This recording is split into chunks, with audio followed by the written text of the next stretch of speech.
Super India news TV में आपका स्वागत है। मैं हूं राजेश आर्य। आइए देखते हैं आज का विशेष समाचार। इमरान को भारी पड़ी सेना की नाराजगी। पाकिस्तानी सेना को आशंका है कि पूरी तरह चीन की गोद में बैठने के चलते कहीं पाकिस्तान का अंजाम श्रीलंका जैसा न हो जाए।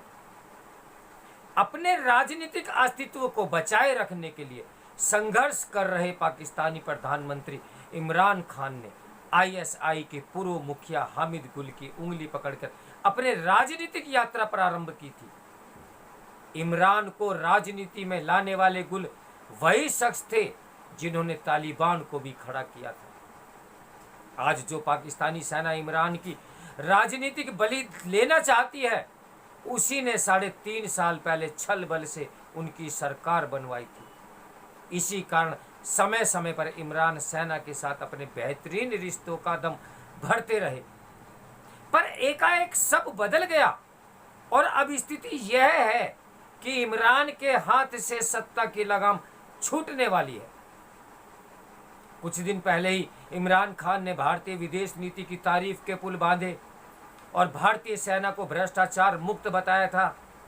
इससे वह इशारों में ही सही, लेकिन भारतीय सेना की तुलना पाकिस्तानी फौज से कर गए और एक तरह से अपनी फौज को भ्रष्टाचार में डूबा हुआ बता गए। इमरान खान ने यह सब बोला जब उनकी सरकार अपने सांसदों की घटती संख्या के चलते गंभीर संकट से घिरी हुई थी। इमरान अपनी फौज को नीचा दिखाने के लिए ये सब इसलिए बोल रहे थे क्योंकि उन्हें समझ आ गया था कि अब उन्हें सत्ता से चलता करना चाहती है। जाहिर है कि भारतीय सेना से अपनी ऐसी तुलना पाकिस्तानी सेना को नागवार गुजरी। इसके बाद घटनाक्रम तेजी से बदला। नवाज शरीफ को भ्रष्टाचार के मामले में क्लीन चिट मिल गई। इमरान खान की सरकार का एक और घटक MQM पाला बदलकर विपक्ष के साथ हो लिया। यह सब दिखावा है। ये सब दिखता है कि पाकिस्तान तंत्र पर सेना की कितनी मजबूत पकड़ है। पाकिस्तान की राजनीति म्यूजिकल चेयर का ऐसा खेल बन चुकी है जिसका फैसला फौज ही करती है। शायद अब पाकिस्तानी सेना ने नवाज शरीफ परिवार को कुर्सी पर बैठाने की ठान ली है। यह वही नवाज शरीफ है जिनका अतीत में फौज से 36 का आंकड़ा हुआ करता था। नवाज शरीफ के छोटे भाई शहबाज शरीफ अब जनरल बाजवा की तारीफ में यह कह रहे हैं कि जनरल साहब से उनसे कहा है कि नवाज शरीफ की सरकारों में पाक फौज की बहुत सम्मान और संसाधन मिलते रहे थे।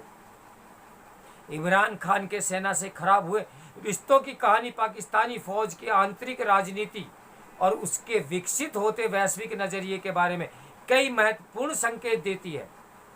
सेना प्रमुख कमर जावेद बाजवा से इमरान के रिश्ते तब खराब हुए जब पिछले साल उन्होंने अपने चहेते आईएसआई प्रमुख फैज हमीद को हटाकर बाजवा की पसंद नदीम अंजुम को नया आईएसआई मुखिया बनाने में आनाकानी की। कहते हैं कि बाजवा को हमीद का काबुल पर तालिबानी कब्जे के बाद वहां जाना और सार्वजनिक तौर पर दिखना पसंद नहीं आया। विपक्षी दल हमीद को इमरान का आदमी बताते रहे। उन पर इमरान की सरकार बनवाने से लेकर विपक्षी नेताओं को धमकाने के आरोप थे। ऐसे में जब तालिबान का कब्जा होते ही हमीद काबुल में प्रकट हुए और सिराजुद्दीन हक्कानी को गृह मंत्री बनवा दिया, तो पाकिस्तान में ये संदेश गया कि मुल्क की अफगानिस्तान नीति इमरान चला रहे हैं और तालिबान को जो सफलता मिली वह बाजवा के नेतृत्व में नहीं बल्कि इमरान और हमीद ने दिलवाई। बाजवा को आईएसआई के मुखिया की तालिबान ने सार्वजनिक निकटता इसलिए भी रास नहीं आई क्योंकि इससे अमेरिका चिढ़ सकता था। ऐसा हुआ भी। बाजवा चाहते हैं कि अमेरिका से 20 साल के छंदम युद्ध के बाद मिली सामरिक गहराई को समग्रता से सहेजा जाए। इसलिए पाकिस्तानी फौज कश्मीर को लेकर भी काफी हद तक शांत है। वे पाकिस्तान के पूरी तरह चीन के पाले में जाने को लेकर भी सशंकित है और असहज भी है। इसका कारण चीन का हर कर्ज का पूरा हिसाब किताब मांगना, ग्वादर और सीपेक जैसी परियोजनाओं में पाकिस्तानी हितों को दरकिनार कर चीनी हितों को सर्वोपरि रखना, घटिया सैन्य साजो सामान भेजना और चीन में मुसलमानों पर बढ़ते अत्याचार है। खस्ता हाल अर्थव्यवस्था के बीच सेना को लग रहा है कि पूरी तरह चीन की गोद में बैठने के चलते कहीं पाकिस्तान का अंजाम भी श्रीलंका जैसा न हो जाए। पाकिस्तान जितना चीन की ओर झुका जा रहा है, उतना ही चीन को लेकर सामरिक संतुलन बनाने के लिए अमेरिका भारत पर निर्भर होता जा रहा है, जो पाकिस्तानी सेना के लिए चिंताजनक भी है और बहुत ज्यादा परेशानी खड़ी करने वाला भी। यही कारण है कि जब चीनी सेना पूर्वी लद्दाख में भारत की सुरक्षा के लिए गंभीर चुनौती पेश कर रही थी, तब पाकिस्तानी सेना ने भारत के साथ संघर्ष विराम किया, ताकि अमेरिका को यह संदेश दिया जा सके कि पाकिस्तानी चीन के साथ सैन्य जुगलबंदी कर भारत के लिए दो मोर्चों पर युद्ध का खतरा उत्पन्न कर हिंद प्रशांत क्षेत्र को का सामरिक संतुलन बिगाड़ने की हद तक नहीं जाना चाहता।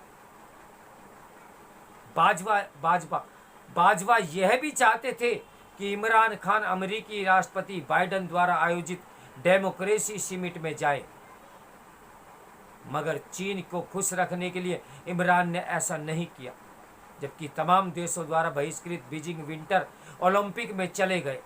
जब भाजपा यूक्रेन का दौरा कर जेलेंस्की सरकार से T-84 टैंकों के सौदे पर आगे बढ़कर चीनी VT-4 टैंकों को नकारने की योजना बना रहे थे, तब इमरान मास्को पहुंच गए, और वह भी यूक्रेन पर रूसी हमले के कुछ घंटे पहले। पाकिस्तानी संयुक्त राष्ट्र में रूस को लेकर मतदान में भी अनुपस्थिति रहा। ध्यान रहे कि रूस पाकिस्तान को T-90 टैंक देने से मना कर चुका था। वहीं अमेरिकी कठपुतली जेलेंस्की अगर T-84 टैंक देने को तैयार थे, तो वह अमेरिका की मौन सहमति के बिना संभव भी तो नहीं था। मुसीबत में फंसे इमरान कह रहे हैं कि अमेरिका ने उन्हें पद से हटाए जाने की धमकी दी थी। अमेरिकी विदेश मंत्रालय ने इस आरोप का खंडन कर दिया। स्पष्ट है कि इमरान जो कह रहे थे वह पाकिस्तानी सेना की नीतियों के अनुरूप नहीं था।